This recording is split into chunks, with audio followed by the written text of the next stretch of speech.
Hello everyone, नमस्कार। स्वागत है आप सभी का लोधर क्लासेस के बीए प्लेटफॉर्म पर। दोस्तों, बीए थर्ड ईयर में भारत की विदेश नीति पर हमारा सेशन चल रहा था, जिसमें आज से हमारा एक नया सेशन स्टार्ट हो रहा है, जिसका जो है कि भारत अमेरिका संबंधों पर। भारत अमेरिका संबंधों का ये जो टॉपिक है दोस्तों, बहुत इंपॉर्टेंट है। एग्जाम के दृष्टिकोण से भी देखें या फिर व्यवहारिक दृष्टिकोण से भी देखें, तो दोनों दृष्टिकोणों से ये टॉपिक बहुत इंपॉर्टेंट है, बहुत महत्वपूर्ण है। क्योंकि इससे प्रश्न एग्जाम में बनते ही बनते हैं, 100% क्वेश्चन बनते हैं। ठीक है। तो दोस्तों, ये वाला टॉपिक भारत और अमेरिका के संबंधों वाला ये टॉपिक हम दो चरणों में अर्थात कि दो भाग में कंप्लीट करेंगे। तो आइए शुरू करें। उससे पहले जो दोस्त प्रतियोगी परीक्षाओं की तैयारी कर रहे हैं, कॉम्पिटिटिव एग्जाम की तैयारी कर रहे हैं, उनके लिए यूट्यूब पर एक नया प्लेटफॉर्म तैयार कर दिया गया है, प्रज्ञान हिंदी के नाम से। अगर आप किसी भी प्रतियोगी परीक्षा, जैसा कि ये लिखा हुआ है, यूपीएससी, पीएससी, रेलवे, एसआई वगैरह, तो जो भी एग्जाम की तैयारी करना चाहते हैं तो आप हमारे साथ वहां पर कनेक्ट हो सकते हैं। ठीक है। चलिए बढ़ते हैं सेशन में दोस्तों, शुरू करेंगे। जैसा कि आप सभी को पता है, से 2 यूनिट हमारी इस सब्जेक्ट में कंप्लीट हो चुकी है। आज से हम ये थर्ड यूनिट स्टार्ट कर रहे हैं, जिसमें हम भारत और अमेरिका संबंधों पर सबसे पहले चर्चा करने वाले हैं। ठीक है। इसके बाद में भारत और रूस के संबंधों पर चर्चा करेंगे, और लास्ट में अर्थात यूनिट 3 में हम भारत और चीन के संबंधों पर डिस्कस करेंगे। ठीक है। चलिए बढ़ते हैं, शुरुआत करते हैं दोस्तों अपने आज के सेशन की। आज के सेशन का सारांश और कुछ महत्वपूर्ण बात मैं आपको स्टार्टिंग में ही बता दूं। इस पूरे आज का जो पूरा कंसेप्ट है, या ऐसा कहें कि भारत और अमेरिका के का जो संबंध रहे हैं प्राचीन समय से लेकर वर्तमान तक के, जितने भी जो भी रिलेशन हमारे रहे हैं अमेरिका भारत के बीच में, उनको हम कुछ काल खंडों के माध्यम से पढ़ेंगे, जिससे कि समझने में हमें अत्यधिक आसानी हो जाए और पूरा कॉन्सेप्ट समझ आते चले। ये 5 बिंदु में आपके सामने 5 पॉइंट आपके लिए निकाल कर लाया हूं। इनमें से अगर हम सबसे पहले दोस्तों जो हम बात करेंगे आज के ही लेक्चर में, जो हम बात करेंगे, सबसे पहले हम बात करेंगे मतभेद के काल पर, अर्थात कि भारत और अमेरिका के संबंधों में जो मतभेद रहे हैं वो कौन सा काल रहा है। तो दोस्तों यहाँ पर आप याद रखेंगे अच्छे से, 1950 से 1960 के बीच में जो समय रहा है, 1950 से 1960 का जो समय रहा है, वो भारत और अमेरिका के संबंधों में मतभेद का समय रहा है। उसके बाद में 1966 से 79 तक का जो समय रहा है, वो समय दोस्तों यहाँ पर ठंडे काल कह सकते हैं। जैसे संबंधों में ठंडेपन, मतलब कि ना तो ज्यादा मतभेद थे और ना ही ज्यादा अच्छे संबंध थे दोनों के मध्य में, दोनों के बीच में। इसके बाद तीसरे स्टेप पर आएंगे, तो तीसरे में हम बात करेंगे गहराते मतभेदों का काल, मतलब कि यहाँ पर फिर से जो है दोनों के हित टकराने लगे, मतभेद और ज्यादा गहराने लगे, जिससे कि संबंधों में और कटुता आने लगी भारत और अमेरिका के बीच में। उसके बाद हम बात करेंगे कि जब शीत युद्ध चल रहा था उस समय में भारत और अमेरिका के संबंध किस प्रकार के थे। लास्ट में हम बात करेंगे कि जब भारत ने पोखरण में, राजस्थान के पोखरण में जब परमाणु परीक्षण किए थे, 5 परमाणु परीक्षण हुए थे, आप अच्छे से जानते हैं, उस समय अमेरिका की क्या प्रतिक्रिया रही थी, और उस प्रतिक्रिया के तहत ही भारत और अमेरिका के संबंध किस प्रकार के रहे थे। तो इन 5 पॉइंटों के माध्यम से हम इसे पूरा अच्छे से समझने का प्रयास करेंगे। दोस्तों बने रहें एंड तक, सेशन के एंड तक, क्योंकि अगर बीच में से छोड़ेंगे या इस प्रकार से, तो ये कभी भी आपको, चाहे किसी भी बुक से पढ़ेंगे ना आप, तो डायरेक्ट पढ़ने में आपको कुछ भी समझ नहीं आने वाला है, बल्कि उल्टे कंफ्यूज करेंगे। ये क्यों? क्योंकि इसमें इतनी सारी डेट दी गई है, इतने सारे कार्यक्रम दिए गए हैं। क्योंकि देखिए, आप सभी जानते हैं बीए के अंदर आप पढ़ रहे हैं, बीए थर्ड ईयर में पढ़ रहे हैं, कोई पर्टिकुलर कंसेप्ट नहीं पढ़ रहे हैं ये भारत अमेरिका संबंधों पर। हालांकि सब्जेक्ट हमारा है विदेश नीति वाला, लेकिन इसके अंदर जो हमें दिया जा रहा है डाटा, वो सिर्फ बेसिक डाटा होता है।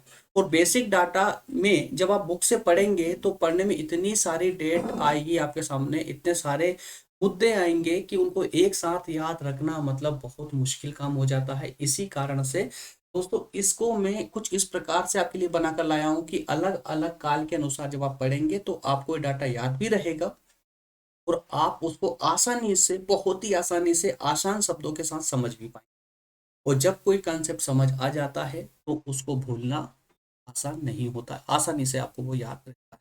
ठीक है। तो एक एक करके दोस्तों इन 5 ही कालों को, अर्थात 5 ही समय काल को हम एक एक करके क्लियर करने की कोशिश करते हैं। जहां तक मेरी उम्मीद है, जहां तक मैं मानता हूं, आपको ये पूरे काल अपने आप याद होते चलेंगे। बस आप निश्चिंत होकर शांति से मोबाइल में हैंड फ्री लगा करके बस शांति से बैठ जाइए और आराम से सुनते रहिए कि मैं आपको कौन कौन से फैक्ट बता। ठीक है। उसके बाद में जैसे लेक्चर खत्म हो, डिस्क्रिप्शन से इसका नोट डाउनलोड करके और उसका एक बार रिवीजन जरूर कर लें, जिससे कि आपको हमेशा के लिए ये पूरा कंसेप्ट याद हो। ठीक है। तो नोट्स देने का मेरा प्रयास दो का विशेष उद्देश्य है, आपको नोट्स प्रोवाइड करने के। एक, लेक्चर खत्म होते ही आप उसका तुरंत रिवीजन लगा पाए, जिससे आपका टॉपिक वहीं हैंड टू हैंड कंप्लीट हो जाए। दूसरा उद्देश्य है एग्जाम के तुरंत पहले, एग्जाम के जस्ट पहले आप रिवीजन लगाने के लिए ये, इससे नोट से बेहतर दोस्तों कोई स्टडी मटेरियल नहीं हो सकता है। क्यों? क्योंकि पूरे स्टडी मटेरियल को पढ़ने के बाद ही इसको सोर्ट करके जितनी आवश्यक बातें हैं उनको लेकर के मैं यहाँ पर आता हूँ और उसी पर आपको लेक्चर देता हूँ। उस लेक्चर से क्या होता है कि आपको पूरी अंडरस्टैंडिंग बन जाती है और जब उसी चीज का आप रिविजन लगाएंगे तो आसानी से समझ आए। ठीक है। चलिए शुरुआत करते हैं। सबसे पहले हम देखेंगे मतभेदों का काल।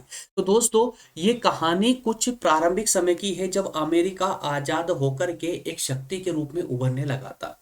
जैसा आप सभी को पता है कि अमेरिका पर भी, प्राचीन समय में अमेरिका पर भी दोस्तों ब्रिटेन का कब्जा था, अर्थात ब्रिटेन का अधिकार था। जिस प्रकार से भारत ब्रिटेन का उपनिवेश था, उसी तरह से अमेरिका भी ब्रिटेन उपनिवेश हुआ करता। लेकिन अमेरिका हमसे बहुत पहले आजाद हो चुका और आजाद होने के बाद में उसने अपने संसद, जो उसके पास संसाधन थे, उन संसाधनों का इस्तेमाल करके वो बहुत तीव्र गति से विकसित होने लगा था अमेरिका। और विकसित होने के इसी क्रम में उस समय विश्व में दोस्तों दो ही महाशक्ति थी, अर्थात कि दो ही शक्तिशाली राष्ट्र के रूप में उभर रहे थे। और एक तरफ तो एक था अमेरिका और दूसरी तरफ था रूस। ये दोनों ही महाशक्ति के रूप में दोनों राष्ट्र उभर रहे।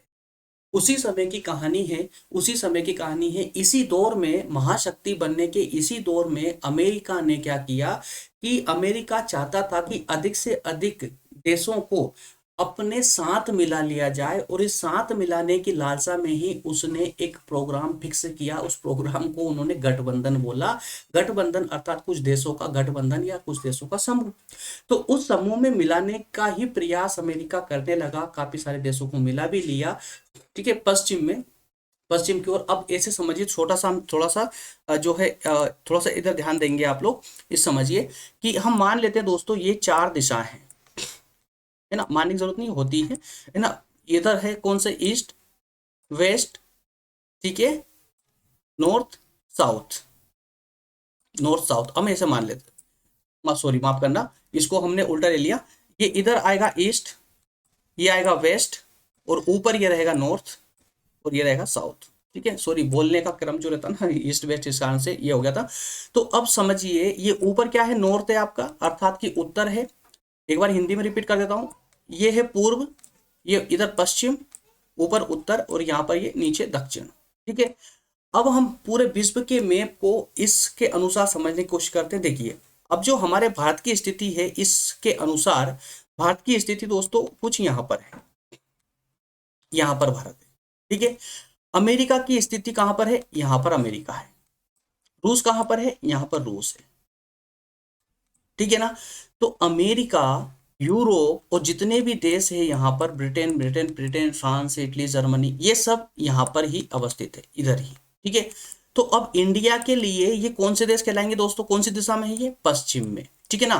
तो ये इंडिया के लिए पश्चिम दिशा में ये देश, इन देशों को हम पश्चिम राष्ट्र के नाम से संबोधित करेंगे। जब सभी राष्ट्रों को अर्थात सभी देशों को, अमेरिका के साइड में जितने देश है उन सभी देशों को जब हमें बोलना होगा तो हम क्या बोलेंगे, उनको पश्चिम देश बोलेंगे। क्लियर हुआ। और वो हमको क्या बोलेंगे, पूर्वी देश बोलेंगे। कौन, अमेरिका, ब्रिटेन, फ्रांस, इधर भी जितने भी देश है, इटली, जर्मनी, वो सब हमको पूर्वी देश, हमको मतलब किस किस को, जितने भी एशिया के देश है, जैसे कि भारत, पाकिस्तान, नेपाल, भूटान, चीन, रूस, ये सब के सब दोस्तों पूर्वी देश कहलाएंगे। ठीक है ना। क्लियर है। तो अब जरा आइए, इसको मैं हटा देता हूं, अब समझने में थोड़ी आसानी हो जाएगी आपको।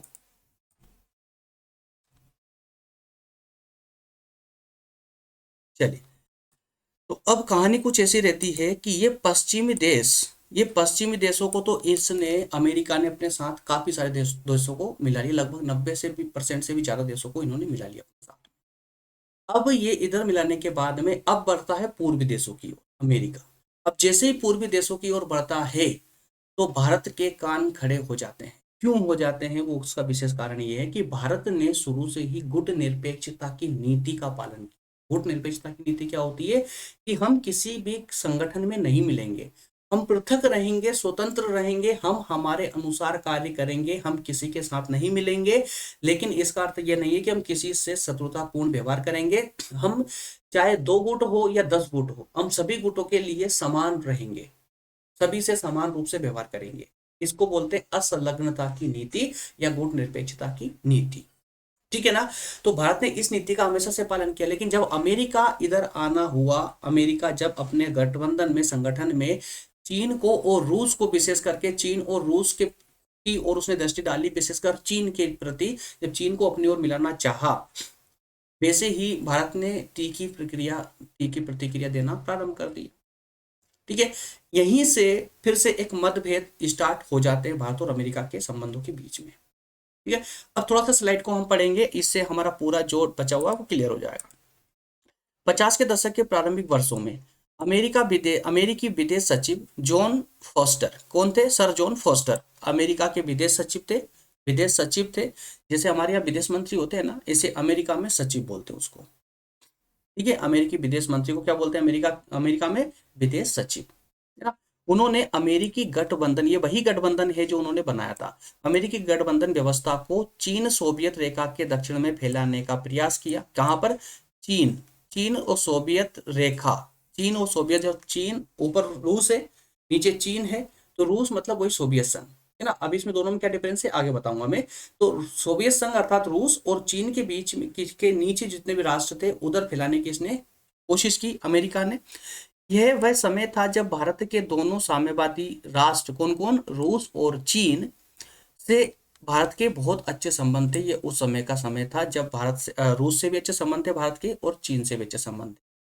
लेकिन भारत को स्पष्ट दिख रहा था, अगर चीन या रूस दोनों में से कोई भी, अगर, या उनके आसपास के देश जो भी अमेरिकी गठबंधन में मिलेंगे, तो कहीं ना कहीं भारत के कार्यों में हस्तक्षेप करना प्रारंभ कर देंगे, है ना। तो इसके चलते पाकिस्तान ने स्वयं को असुरक्षित महसूस किया और अमेरिकी गठबंधन का भाग बनना स्वीकार कर लिया।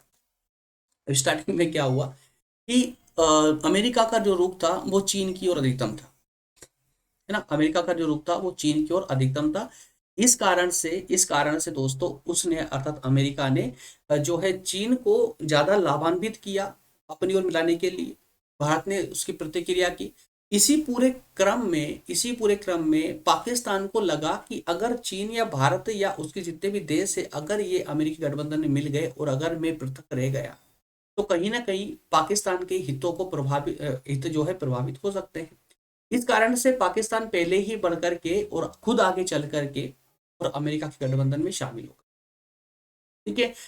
अब चूंकि हुआ कुछ ऐसा कि जैसे ही पाकिस्तान उधर गठबंधन में शामिल हुआ, उसके तुरंत बाद में क्या किया, अमेरिका ने पाकिस्तान को हथियारों की सप्लाई करना। इससे पहले क्या हुआ था कि 1949 में चीन में एक क्रांति हुई थी जिसे साम्यवादी क्रांति कहते हैं।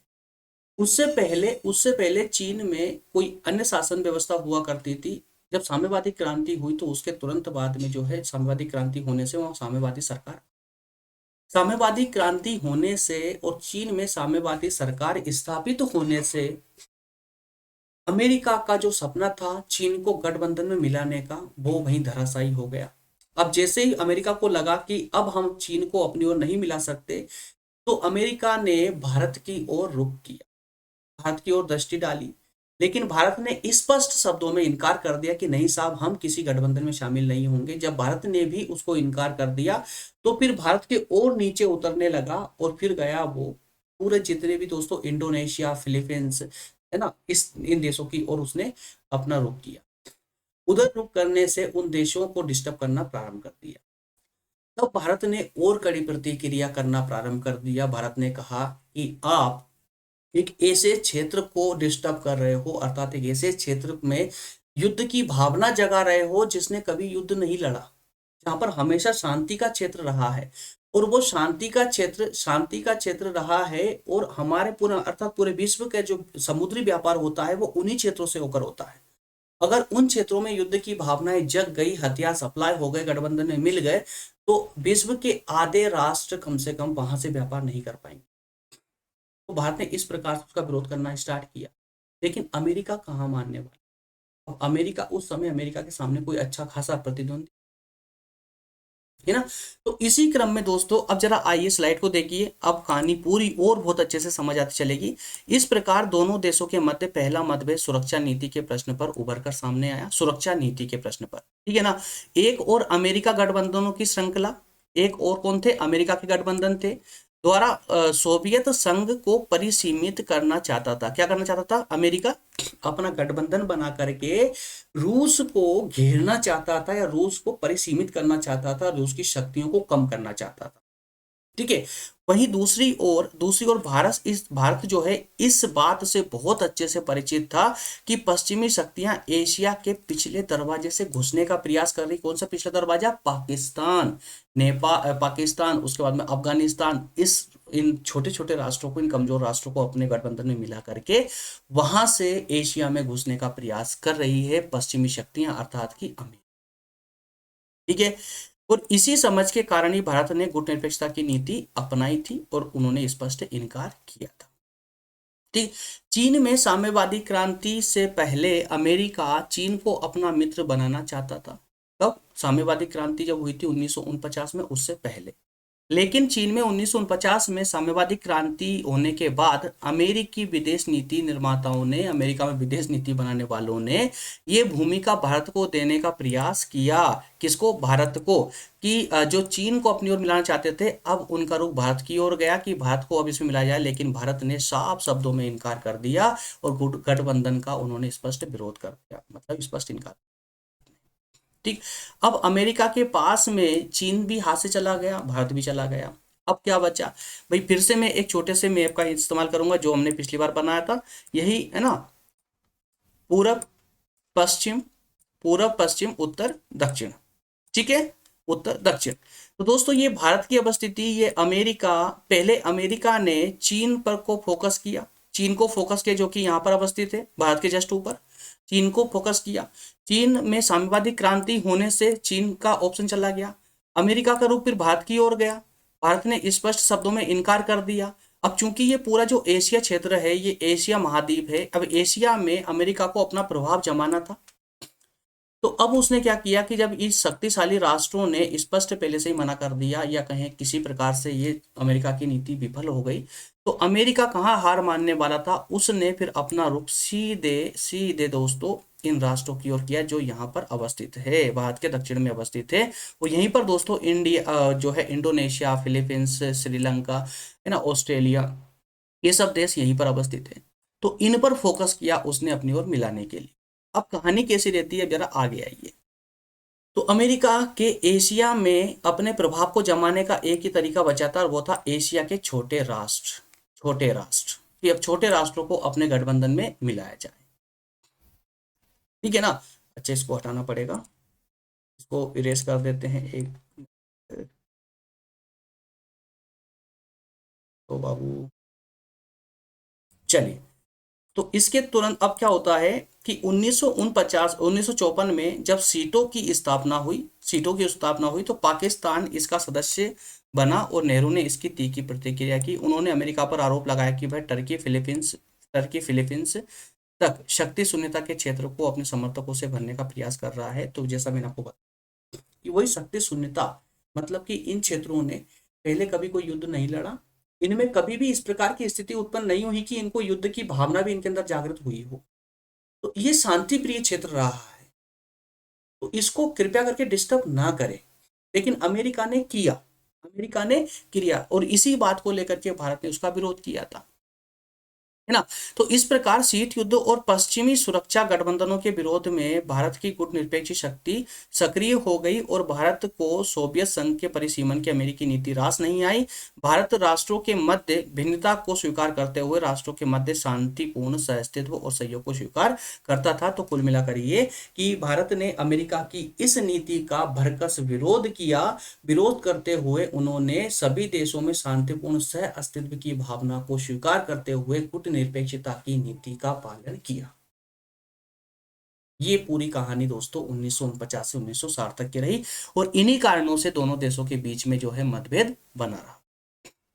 ठीक है, अब हम बात करेंगे इसके आगे की कहानी की। अब आगे कहानी कुछ इस प्रकार रहती है कि दोस्तों अब कहानी क्या कि भारत में नेहरू की मृत्यु हो जाती है। नेहरू साहब, पंडित जवाहरलाल नेहरू यहाँ प्रधानमंत्री थे भारत के।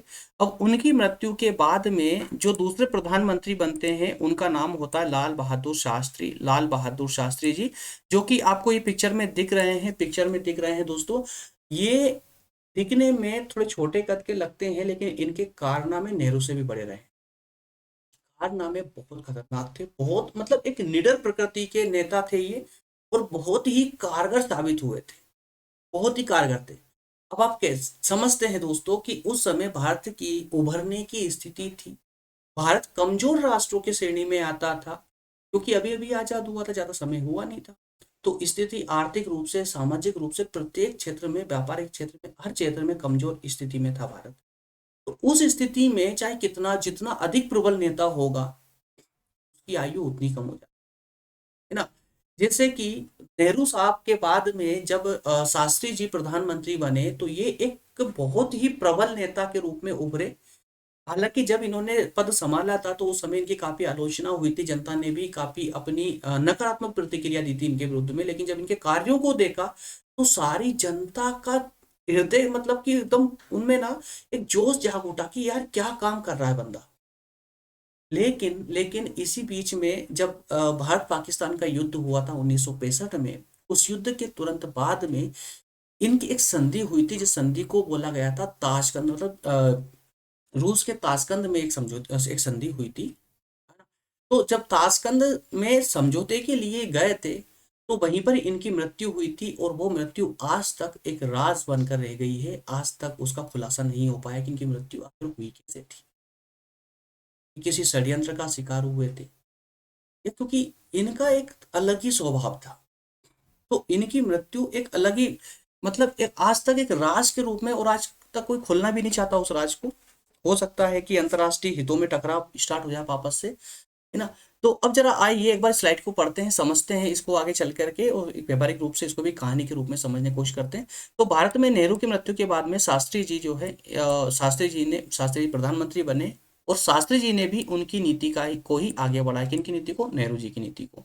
लेकिन इस अवधि में भारत और पाकिस्तान के मध्य भारत अमेरिका संबंध विपरीत रूप से प्रभावित हुए। जब भारत पाकिस्तान युद्ध हुआ, तो भारत पाकिस्तान युद्ध के अंतर्गत भारत और अमेरिका के संबंध विपरीत रूप से प्रभावित हुए, मतलब और मतभेद बढ़े। क्यों बढ़े? क्योंकि अमेरिका ने खुले रूप से पाकिस्तान का ही समर्थन किया था, है ना। युद्ध के दौरान अमेरिका ने पाकिस्तान का समर्थन किया, फिर भी मोटे तौर पर भारत पाक युद्ध के दौरान अमेरिका ने तटस्थता का पालन किया था। अमेरिका ने जो है हालांकि समर्थन किया था किसका? पाकिस्तान का, लेकिन फिर भी अमेरिकी शासन ने, अर्थात अमेरिकी अन्य विदेश नीति निर्माताओं ने अपने बयानों में जो है भारत को संतुष्ट करने के लिए कुछ बयान दे दिए छोटे मोटे, और भारत तो है ही इसकी संतुष्ट भी हो गया। ठीक है, और अमेरिका ने पाक राष्ट्रपति के युद्ध में हस्तक्षेप के आग्रह को ठुकरा दिया, क्योंकि पाकिस्तान के जो राष्ट्रपति थे उन्होंने भारत पाक युद्ध में अमेरिका को जो है आमंत्रित किया था कि आप भी हमारी ओर से भारत के विरुद्ध युद्ध लड़े। लेकिन अमेरिकी राष्ट्रपति ने इसको ठुकरा दिया, और साथ ही चीन को भी अमेरिका ने चेतावनी दी थी कि अगर युद्ध में इसने भाग लिया किसी की भी ओर से, चाहे पाकिस्तान या भारत किसी की भी ओर से, और विशेषकर चीन का उस समय रुख पाकिस्तान की ओर ही था, तो चीन भाग ले सकता था पाकिस्तान की ओर से। तो उसने इस पर, अमेरिका ने चीन को चेतावनी दी कि अगर आपने, अर्थात चीन ने पाकिस्तान के साथ में, पाकिस्तान की ओर से अगर भारत के विरुद्ध अगर युद्ध में भाग लिया, तो अमेरिका भी पीछे नहीं रहेगा, और वो भारत को आधुनिक शस्त्रों की आपूर्ति करवा देगा, भारत को हथियारों की सप्लाई करेगा तुरंत, जो कि उस युद्ध में इस्तेमाल करेंगे। तो जो अमेरिका का ये दृष्टिकोण था, ये दृष्टिकोण भारत को बड़ा अच्छा लगा, भारत को बड़ा अच्छा लगा, और भारत ने उसकी सराहना अर्थात तारीफ भी, है ना। परंतु अमेरिका ने दक्षिण एशिया की सामरिक बाध्यताओं के कारण पाकिस्तान को अपना मित्र बना लिया, अतः भारत अमेरिका संबंधों का असहज होना स्वाभाविक था। लेकिन अंततः दोस्तों हुआ कुछ ऐसा कि ये सब कुछ चलता रहा, लेकिन इसी क्रम में अमेरिका ने पाकिस्तान को अपना मित्र बनाया। मजबूरी थी अमेरिका की भी, क्यों? क्योंकि एशिया में एंटर उसको होना ही था। बाकी देशों से उसका पत्ता साफ हो चुका था। अब यही तो कुछ देश थे जो बिल्कुल ही किनारे पे खड़े हुए थे, भाई कोई तो गोद ले लो, कोई तो अपना लो। अमेरिका ने अपना लिया, गोद ले लिया उसको, लेकिन गोद ही लिया बस, बाकी कुछ नहीं करा उसने, है ना। तो अमेरिका ने दक्षिण एशिया की सामरिक बाधाओं के कारण ही पाकिस्तान को अपना लिया था। एक बात और याद रखें दोस्तों, किसी भी देश की जो राष्ट्रीय नीति होती है ना, विदेश नीति जो होती है ना, उसमें सबसे ज्यादा जो महत्व दिया जाता है ना, वो महत्व दिया जाता है उस खुद के राष्ट्र की सुरक्षा। सबसे ज्यादा महत्व इसको, खुद के राष्ट्र की सुरक्षा, ठीक है। और इसके अलावा जितने वादे किए जाते हैं, वो वादे तो किए जाते हैं तोड़े जाने के लिए, है ना। जितने भी वादे होते हैं सब तोड़ने के लिए, और तोड़ते हैं। और वादे तोड़ने में अमेरिका, पूरे विश्व में अमेरिका से ज्यादा प्रसिद्ध हो, सबसे ज्यादा वादे अमेरिका ने। अभी एक वर्तमान में आप एग्जांपल ले लो भाई, वर्तमान में आप देख रहे हैं रूस और यूक्रेन के बीच में युद्ध। अब यूक्रेन कौन है? जैसे भारत से पाकिस्तान अलग हुआ था भाई, पाकिस्तान भारत का ही तो बच्चा था, इसी तरह से यूक्रेन भी रूस का ही बच्चा था। लेकिन कुछ कंट्रियां, लगभग 15 देश रूस से अलग हुए थे 1991 में, 1991 में, जब रूस का विखंडन हुआ था। तो उस दौर में जो यूक्रेन, जो नया देश बना छोटा सा, वो अमेरिकी गठबंधन में शामिल हो गया। अब अमेरिकी गठबंधन में शामिल होने पर अमेरिका ने वादा किया था कि आप पर कोई अटैक नहीं करेगा, अगर अटैक करेगा तो हम सब राष्ट्र मिलकर के आपकी रक्षा करेंगे। लेकिन अब पिछले लंबे समय से, लगभग 2 महीने से भी ज्यादा हो चुका है, क्या आपने देखा है कि कभी अमेरिका ने जो है यूक्रेन का साथ दिया? यूक्रेन में आकर के क्या यूक्रेन की रक्षा कर रहा है अमेरिका? नहीं कर, ये सिर्फ बोलने के लोग। तो इस प्रकार की विदेश नीति, लेकिन कुछ देश है जो नहीं समझते हैं, भावनाओं में बह जाते हैं। तो इस प्रकार से थोड़ा सा लाल बहादुर शास्त्री के बारे में दोस्तों जान लीजिए, हालांकि इतना आवश्यक नहीं है आपके एग्जाम के पॉइंट ऑफ व्यू से, लेकिन एक बेहतरीन पर्सनालिटी होने के नाते आपको इनके बारे में जानना चाहिए। शास्त्री का जन्म जो है 2 अक्टूबर 1904 को यूपी में हुआ था, उत्तर प्रदेश में हुआ था, मुगल सराय वाराणसी में, ठीक है। और इनकी मृत्यु 1966 में हुई थी रूस में ताशकंद समझौते के साथ, या रूस कहें कि सोवियत संघ में जो ताशकंद है वहां पर इनकी मृत्यु हुई थी। भारत के दूसरे प्रधानमंत्री थे, ये भारत के दूसरे प्रधानमंत्री थे। इनकी जो है 9 जून 1964 से 11 जनवरी 1966 को मृत्यु तक, लगभग ये इन्होंने 18 महीने ये प्रधानमंत्री के पद पर रहे। 18 महीने इन्होंने शासन किया, प्रधानमंत्री के पद पर रहे। इस प्रमुख पद का उनका कार्यकाल अद्वितीय रहा। सिंपल सी कहानी ये है दोस्तों, भले ही इन्होंने 18 महीने शासन किया हो, लेकिन ये 18 वर्षों से कम नहीं। जो इनकी नीतियां थी, जो इनका व्यक्तित्व था, कार्य करने की जो इनकी प्रबलता थी, वो किसी से कम नहीं थी। तो उस समय के प्रधानमंत्रियों में, अगर मेरे अनुसार तो दोस्तों, अगर उस समय के सभी प्रधानमंत्रियों को अगर उनकी अगर लिस्ट जारी की जाए ना, तो सबसे पहले नाम इनका ही आएगा। इतने मतलब कि प्रबल नेता थे, ठीक है। चलिए अब हम बात करेंगे दोस्तों इसका, देखिए अब हम पहला चैप्टर कंप्लीट कर चुके हैं, पहला चैप्टर इसका कंप्लीट हो चुका है। 1950 से 1960 के बीच का काल, जो मतभेदों काल रहा है ना, जो सामान्य काल रहा हुआ था। अब हम बात करेंगे ठंडेपन का काल, संबंधों में कुछ ठंडापन आया कब? 1966 से 1979 तक। तो आप ऐसे करिए 1965 से लेकर 1980, इस तरह से एक राउंड क्लियर कर लीजिए याद रखने के लिए, 1965 से 80 तक का, ठीक है ना। आइए तो इसको स्टार्ट करते हैं दोस्तों। इसमें अब देखिए क्या होता है कि अब 1966 में श्रीमती इंदिरा गांधी ने अमेरिका की यात्रा की, और इस यात्रा के द्वारा वे भारत को जो है सहायता पर लगे प्रतिबंध को समाप्त करवाने का प्रयास कर रही थी, जिसमें उन्होंने आंशिक रूप से सफलता भी पाई। परंतु तब जब भारत ने रुपए का अवमूल्यन करने पर सहमत हुई। अब यहाँ पर दो चीजें विशेषकर आ रही है। एक, आपको समझना है कि सहायता पर लगे प्रतिबंध, और एक समझना है आपको रुपए का अवमूल्यन। रुपए का अवमूल्यन, अगर आपने दो टर्मिनोलॉजी को समझ लिया तो ये कंसेप्ट पूरा क्लियर हो जाएगा। अब हम बात कर रहे हैं सेकंड पॉइंट, अर्थात संबंधों में ठंडेपन के काल की, कि ज्यादा गहराई के साथ मतभेद भी नहीं रहे, जबकि संबंधों में ज्यादा अच्छे सुधार भी नहीं रहे हैं। लगभग ये रहा है कि बस आप क्या दे रहे हो हमको, हम उसी प्रकार से आपको उतना दे देंगे, अर्थात आप हमसे कैसा व्यवहार कर रहे हो वैसे व्यवहार हम आपके साथ करेंगे। किसी ने भी 2 कदम आगे बढ़ने की भूमिका का निर्वहन नहीं किया। समझिए 1966 में इंदिरा गांधी उस समय की तत्कालीन प्रधानमंत्री श्रीमती इंदिरा गांधी ने अमेरिका की यात्रा की। और ये अमेरिका की यात्रा के दौरान ही इन्होंने एक प्रयास किया कि भारत पर अमेरिका ने कुछ प्रतिबंध लगा कर रखे हुए थे। कौन से? सहायता पर प्रतिबंध। मतलब अगर भारत की किसी के साथ युद्ध होता है तो कोई भी देश भारत को सहायता ना दे, ना हथियारों की सहायता दे, ना आर्थिक रूप से सहायता, किसी रूप से कोई सहायता नहीं करेगी। ऐसा प्रतिबंध अमेरिका ने लगा रखा था। अगर कोई देश उसको सहायता करता है तो वो अमेरिका की नजरों में आ जाएगा और फिर अमेरिका उस पर प्रतिबंध लगा देगा, है ना। क्योंकि महाशक्ति जो होती है भाई, सब कुछ उसके कंट्रोल में होता है, तो उस समय महाशक्ति अमेरिका ही थी। तो इस प्रतिबंध को समाप्त करने के लिए ही इंदिरा गांधी ने अमेरिका की यात्रा की और आंशिक रूप से सफल भी हुई इसमें। आंशिक रूप से क्यों बोला मैंने? इसलिए बोला कि अमेरिका ने कह दिया कि ठीक है, हम इन प्रतिबंधों को हटा तो देंगे, लेकिन इसके पीछे एक शर्त है जिसका पालन आपको भी करना है। तो गांधी जी ने, श्रीमती गांधी ने बोला कि भाई कौन सा, ऐसा कौन सी शर्त है, आपकी शर्त बताइए। तो अमेरिका राष्ट्रपति ने बोला कि आपको अपने रुपए का अवमूल्यन करना पड़ेगा। क्या करना पड़ेगा? रुपए का अवमूल्यन करना पड़ेगा। तो रुपए का अवमूल्यन क्या होता है, जरा दोस्तों इस पर एक कॉम्पिटेटिव एग्जाम पे अर्थात प्रज्ञान हिंदी पर इसका एक सेपरेट लेक्चर होगा, कम से कम 1 घंटे, रुपए का अवमूल्यन पर इकोनॉमी के अंदर। लेकिन एक शॉर्ट शब्दों में, आसान भाषा में थोड़ा सा समझा देता हूँ मैं आपको यहाँ पर। रुपए का अवमूल्यन होता है रुपए की वैल्यू कम हो जाना, रुपए की वैल्यू को गिरा देना।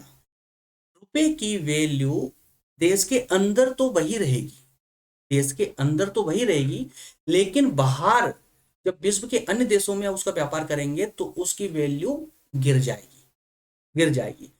अब रुपए की वैल्यू गिरने से अन्य देशों को फायदा क्या होगा कि जब वो भारत में इन्वेस्टमेंट करेंगे, भारत में निवेश करेंगे, तो उनका निवेश में बहुत ज्यादा फायदा हो।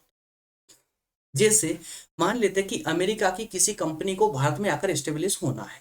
अब अगर मान लेते हैं कि आज के दौर में, एक मान रहे एग्जांपल ले रहे हैं कि आज के दौर में अगर अमेरिका का $1 और भारत का रुपया ₹10 इसके बराबर है, तो अमेरिका की कंपनी को भारत में स्टेब्लिश होने के लिए $1 की कीमत पे ₹10 अर्थात कि ₹10 के लिए उसको $1 खर्च करना पड़ेगा, ₹10 के लिए $1 खर्च करना पड़ेगा। लेकिन अब जब रुपए का अवमूल्यन करना है, किया जा रहा है, रुपए की वैल्यू कम हो रही है अंतरराष्ट्रीय क्षेत्र में, मतलब विदेशी क्षेत्र में, बाहर क्षेत्र में, तो अब जब रुपए की वैल्यू कम होगी तो वही रुपया ₹10 से उसकी वैल्यू गिर करके अब उसकी रेट, उसकी जो है कीमत ₹20 हो जाएगी, ₹20 हो जाएगी। मतलब $1 के बराबर अब भारत का ₹20 हो जाएगा। तो अब अमेरिका की उसी कंपनी को जिसे ₹10 खर्च करने के लिए भारत में $1 खर्च करना पड़ रहा था, अब वो $1 में ₹20 खर्च कर सकता है भारत में। बात समझ आई? $1 में अब ₹20 खर्च कर सकता है। क्यों हुआ ऐसा? क्योंकि अब अंतरराष्ट्रीय बाजार में भारत के रुपए की वैल्यू कम हो चुकी है। और आज के टाइम पे दोस्तों अमेरिका का $1 और भारत का कितना? ₹76, ₹76, ₹76 चल रहे हैं वर्तमान की अभी बात करें ना। तो ये है, रुपए का बार बार अवमूल्यन हुआ, बार बार अवमूल्यन होने से ही रुपए की वैल्यू कम हो गई। जबकि आपको पता होना चाहिए, कि 1947 में जब हम आजाद हुए थे, उस समय हमारे $1 की वैल्यू अमेरिका की $1 के बराबर ही। मतलब अमेरिका और हम रुपए के वैल्यू को लेकर के अब समान थे। अगर रुपए का अवमूल्यन नहीं किया गया होता तो हमारी वैल्यू आज समान राष्ट्रों की गिनती में, अर्थात कि हमारा कोई भी व्यक्ति बाहर कार्य करने के लिए नहीं जाता। डॉक्टरी यहाँ सीखने के बाद में, यहाँ मेडिकल पढ़ने के बाद में डॉक्टरी जॉब करने के लिए व्यक्ति अमेरिका नहीं जाता, इंग्लैंड फ्रांस नहीं जाता। और यहाँ पर साइंटिस्ट भारत में बनने के बाद में America, Britain, France, Germany, Japan यहाँ पर नहीं जाते, विदेशों में ये लोग नौकरी करने नहीं जाते। भारत की प्रतिभा को भारत में ही उजागर होती, भारत में ही दिखाते, तो भारत का विकास और तीव्र गति से होता। लेकिन रुपए का अवमूल्यन होने के कारण ही ये इस स्थिति ने जन्म लिया कि प्रतिभा भारत में पैदा होती है और विदेशों में जाकर बिकती है ना, विदेशों में जाकर बिकती है। ये इसी चीज का परिणाम है, रुपए का अवमूल्यन का ही परिणाम है ना। तो ये हुआ रुपए का अवमूल्यन। तो अमेरिका ने ये कहा कि साहब आप रुपए का अवमूल्यन कर दीजिए, हम आपके ऊपर लगे प्रतिबंधों को हटा देंगे। इंदिरा गांधी साहब ने इस पर तुरंत बोल दिया कि ठीक है साहब, हम रुपए का अवमूल्यन करने को तैयार है, आप प्रतिबंधों को हटाइए। तो इस प्रकार से ये यात्रा इनकी आंशिक रूप से सफल रही, आंशिक रूप से सफल रही। ठीक है। 1971 में जब आगे बढ़ते हैं अब इसमें 1971 में दो ऐसी घटनाएं घटी जिन्होंने भारत और अमेरिका संबंधों में फिर से गिरावट पैदा कर दी। दो घटनाएं घटी थी, वो दो घटनाएं कौन कौन सी दोस्तों? बांग्लादेश का संकट 1971 में, आपको बहुत अच्छे से याद होगा, बांग्लादेश के साथ मिलकर के भारत ने पाकिस्तान से बांग्लादेश को आजाद कर, कब? 1971 में। उस समय अमेरिका का जो रुख था वो कुछ अलग ही था। अब जरा आइए, तो उसी कारण से भी यहाँ पर मतभेद बढ़े। दूसरा रुख था सोवियत संघ के साथ शांति और सहयोग मैत्री संधि पर भारत के द्वारा हस्ताक्षर करना, अर्थात कि दो विशेष मुद्दे। एक कौन सा था? बांग्लादेश संकट, बांग्लादेश में जो चल रहा है युद्ध, एक संकट था। और दूसरा मुद्दा था कि भारत और रूस की जो मित्रता के जो संबंध थे वो और ज्यादा घनिष्ठ हो रहे। ये दो मुद्दे विशेष थे। तो 1971 से पहले पहले अमेरिका का समग्र जो पूरा ध्यान रहा वो युद्ध को रोकने पर रहा, संकट के राजनीतिक हल पर नहीं रहा। मतलब ये कि जब हम बात करते हैं बांग्लादेश संकट पर, तो अमेरिका ने जो पूरा फोकस किया वो युद्ध को रोकने पर किया, है ना, कि भारत और पाकिस्तान दोनों युद्ध रोक दे, युद्ध स्थगित कर दे, हम बैठकर समझौता करेंगे। ये नहीं किया, माफ करना, ये युद्ध को रोकने का प्रयास किया पूरे काल में। जब तक ये युद्ध चलता रहा, जब तक ये बांग्लादेश संकट चलता रहा, तब तक सिर्फ युद्ध को रोकने का काम किया इसने, अमेरिका ने। बल्कि ये नहीं किया कि आइए इसको राजनीतिक रूप से समझते हैं, इसका हल निकालते हैं। अगर राजनीतिक हल ढूंढा होता तो ये संकट इतना गहरा नहीं होता और ये वहीं तुरंत समाप्त हो जाता। अमेरिका ने ये काम नहीं किया। दूसरी बात, राजनीतिक हल से बांग्लादेश का संकट समाधान किया जा सकता था, लेकिन नहीं किया। पूरे घटनाक्रम में अमेरिका की भूमिका भारत विरोधी ही रही। ठीक है ना? तो इसी के साथ में दोस्तों, इसी के साथ में अमेरिका ने भारत पर आर्थिक और सैनिक सहायता पर प्रतिबंध लगाते हुए यह आरोप लगाया कि वह पाकिस्तान के आंतरिक मामलों में हस्तक्षेप कर रहा है। अब अमेरिका ने साथ तो दिया नहीं राजनीतिक हल ढूंढने में, बल्कि युद्ध को रोकते रोकते ही उसने भारत का ही विरोध किया, पाकिस्तान का समर्थन किया, भारत पर आरोप लगाया कि आप पाकिस्तान की आंतरिक नीतियों में हस्तक्षेप कर रहे हो। वही जब कहाँ गए थे, जब हमारी कश्मीर पर जब युद्ध हुआ था, हमला किया था पाकिस्तान, तब आपने ये शब्द नहीं बोला। और अब आप यहाँ कर आकर बांग्लादेश को लेकर बोल रहे हो कि आपने पाकिस्तान के आंतरिक, भाई पाकिस्तान का आंतरिक मामला कैसे हो गया ये बताइए? क्योंकि उस समय 1971 से पहले जब पाकिस्तान का ही हिस्सा था बांग्लादेश, तो बांग्लादेश के लोगों के साथ में पाकिस्तानी लोग किस प्रकार से अत्याचार करते थे कि मतलब इंसान तो वो उनको समझते ही नहीं थे, पूरी घृणा की दृष्टि से देखते हुए जानवरों जैसा सलूक करते थे उनके साथ में। तो ऐसी स्थिति में उनको उस कष्ट से आजाद करवाना किस प्रकार से एक घृणित कार्य हो सकता है या बुरा कार्य हो सकता है? आज हमारे और बांग्लादेश के साथ में जो संबंध बने हुए ना, वो इसी कारण से बने हुए कि हमने कहीं ना कहीं उनकी स्वतंत्रता में उनका साथ दिया था, है ना। तो इस प्रकार से लेकिन अमेरिका ने इसका विरोध करते हुए भारत पर आरोप लगाया कि आप पाकिस्तान के आंतरिक मामलों में हस्तक्षेप कर रहे हैं।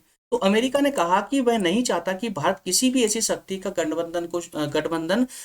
किसी भी शक्ति से गठबंधन करे जो अमेरिका और उसके मित्र राष्ट्रों के विरुद्ध में हो। तो मित्र राष्ट्र अमेरिका कौन? भाई पाकिस्तान। अमेरिका ने कहा था कि भारत किसी ऐसे गठबंधन में शामिल ना हो, या किसी ऐसी महाशक्ति के साथ में हाथ ना मिलाए जो उसके मित्रों, अमेरिका के मित्रों के विरुद्ध हो। अमेरिका का मित्र कौन? पाकिस्तान के विरुद्ध हो। और ये गठबंधन या महाशक्ति से हाथ ना मिलाने का इशारा किसकी ओर था? रूस की ओर था, क्योंकि उस समय रूस से हाथ मिला रहा था भारत। रूस और भारत के संबंध बहुत अच्छे चल रहे थे, है ना। तो इसी वर्ष भारत और सोवियत संघ सहयोग की संधि का मजाक उड़ाते हुए अमेरिकी विश्लेषकों ने इसे भारतीय गुटनिरपेक्षता नीति का उल्लंघन माना। और 1977 में जनता पार्टी की सरकार आती है। 1977 में जनता पार्टी की सरकार आती है। 1978 में अमेरिकी राष्ट्रपति भारत के प्रधानमंत्री ने अमेरिका की यात्रा की, जिसका कोई ठोस परिणाम तो नहीं निकला।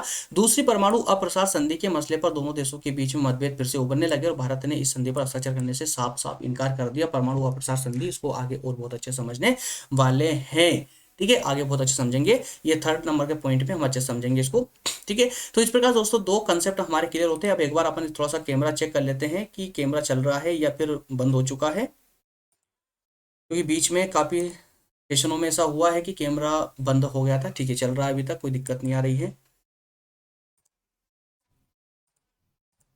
ओके दोस्तों, ये दो कंसेप्ट हमारे क्लियर हो चुके हैं। अब हम बात करेंगे थर्ड पर, गहराते मतभेदों का काल, है ना। मैं पहले ही स्पष्ट बोल रहा हूँ दोस्तों, थोड़ा सा टाइम इसमें ज़्यादा जा रहा है, टाइम ज़्यादा जाएगा, इसमें टाइम लगेगा भी। अगर समझते हो आगे बढ़ना है ना तो टाइम को प्लीज़ मत देके, हाँ ऐसा होगा ज़्यादा टाइम लगेगा ना तो मैं इसको 2 पार्ट में कर दूंगा, 2 पार्ट में कर देंगे इसको, ताकि आपको ज़्यादा समस्या ना आए, ज़्यादा बोर ना हो। बोर तो यार देखिए, पढ़ते वक्त तो बोर होने वाला कोई सवाल ही नहीं होता है कि पढ़ते वक्त हम बोर हो रहे हैं या ऐसा कुछ। 40 मिनट का लगभग लेक्चर हो चुका है अभी तक, और 2 ही खंड हमारे कंप्लीट हुए हैं। दोस्तों इसको हम कंटिन्यू सेकंड पार्ट में कंटिन्यू करेंगे। सेकंड पार्ट में हम इसको जो है ये 3 नंबर पॉइंट, 3, 4 और 5, इन तीनों को हम सेकंड पार्ट में कंप्लीट कर लेंगे। ठीक है, इन तीनों को सेकंड पार्ट में कंप्लीट कर लेंगे, क्योंकि मैं इसमें जो है शॉर्ट करने के बिल्कुल मूड में नहीं हूँ, बिल्कुल भी नहीं चाहता हूँ कि इसको शॉर्ट किया जाए, या इसका जो है कम से कम इसको करके और मैं आपको बस चालू वाला माल दे दूँ वो मुझे अच्छा नहीं लगता है। जब तक मैं संतुष्ट नहीं होऊंगा समझाकर, तब तक आपको भी मजा नहीं आने वाला है, क्योंकि मैं शॉर्ट के माध्यम से समझा तो दूंगा, लेकिन वो शॉर्ट ही याद रहेगा, लंबे टाइम तक याद रहेगा, और आपके काम भी नहीं आएगा। मतलब क्या है यार, समझ ही रहे हो, कर ही रहे हो, तो 15-20 मिनट और ज़्यादा सही ना, आप अच्छे डिटेल से पढ़िए, ताकि आपके आगे चल के भविष्य में हमेशा काम आएगा। भविष्य बोले तो बीए के बाद किसी भी कॉम्पिटेटिव एग्जाम के लिए, चाहे आप यूपीएससी करें या पीएससी करें या किसी भी रेलवे, एसएससी वगैरह कोई सा एग्जाम के लिए, सभी में ये समान रूप से ही काम आने वाला है। भले मैं आपको ये बीए के लेक्चर प्रोवाइड कर रहा हूँ, उसी लेवल से कर रहा हूँ जिस लेवल पे आपको यूपीएससी में पढ़ना, याद रखिएगा, यूपीएससी का ही कंसेप्ट मैं आपको दे रहा हूँ, ताकि आपका दिमाग का जो क्षेत्र है ना वो और ब्लास्ट हो, बढ़े। ठीक है, चलिए मिलेंगे दोस्तों जस्ट इसके सेकंड पार्ट में। डिस्क्रिप्शन में सेकंड पार्ट की लिंक है, बिल्कुल ले सकते हैं आप। सेकंड पार्ट में लिंक मैं डाल दूंगा, तुरंत अपलोड होते ही वीडियो, और मैं तुरंत सेकंड पार्ट की लिंक अब डिस्क्रिप्शन में डाल दूंगा, उसको वहां से आप ओपन करके देख ले। ठीक है ना, तो बहुत जल्दी इसको स्टार्ट कर लेंगे। तब तक के लिए आप सभी का बहुत धन्यवाद दोस्तों। तुरंत स्टार्ट कर ले सेकंड लिंक को, 5-10 मिनट का ब्रेक लेकर के, 10-15 मिनट का ब्रेक लेकर के सेकंड लिंक को तुरंत स्टार्ट कर ले, ताकि बहुत अच्छे से समझ आएगा। ये लिंक बनी रहेगी ना 5 पॉइंटों की, तो बहुत अच्छे से आपको ये रिलेशन समझ आएगा इसका। ठीक है दोस्तों, ओके बाय, थैंक यू।